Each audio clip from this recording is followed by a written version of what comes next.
Rajza Kjalov mara ta' 36 sena mill-Moldova intbatet sena ħabs sospiża għal 3 snin wara li ammettiet li mexxiet burdell fl-Iklin.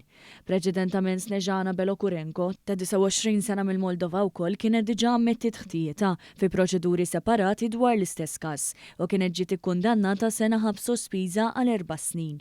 Iż-żewġ nisa nqabdu hekk kif kienu qed jiġu osservati mill-pulizija li nnotaw diversi rġiel deħlin u ħirġin minn għandhom.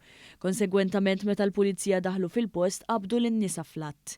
Fir-residenza nstabu wkoll 4 pitazzi b'tarif dwar ħlasijiet li kienu jirċievu u tarif dwar websites użati għall-istess servizzi tas-sess flimkien ma' envelop bil-flus. Il-qorti tal-appelli konkludiet li l-ġenituri ta' Zazua li għamlet attentat ta' suwiċidju wara li qabżet mis-sur tal-belt tal-isfel 16-il sena ilu u spiċċat ġiet fuq mara mhux se jkollhom iħallsu għad-danni. Il-każ kien seħħ f'Settembru tal-2008 ġimgħa wara li tfajla ta' 17-il sena kienet ħarġet mill-isptar Monte Carmeli wara li nstab li jedbat minn borderline personality disorder. Il-mara li weġġat fl-inċident kienet bil-qiegħda ħdejn boathouse tal-ġenituri tagħha.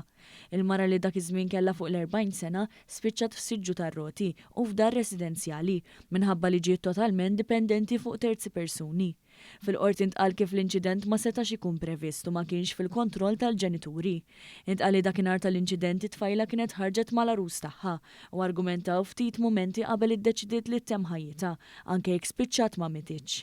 Il-qorti kienet tat kumpens ta' 190,000 euro e kif kienet qasmet it-tort bejn it-tfajla u l-ġenituri. Waqt li t-tfajla ma appellat għal din id-deċiżjoni, il-ġenituri appellaw.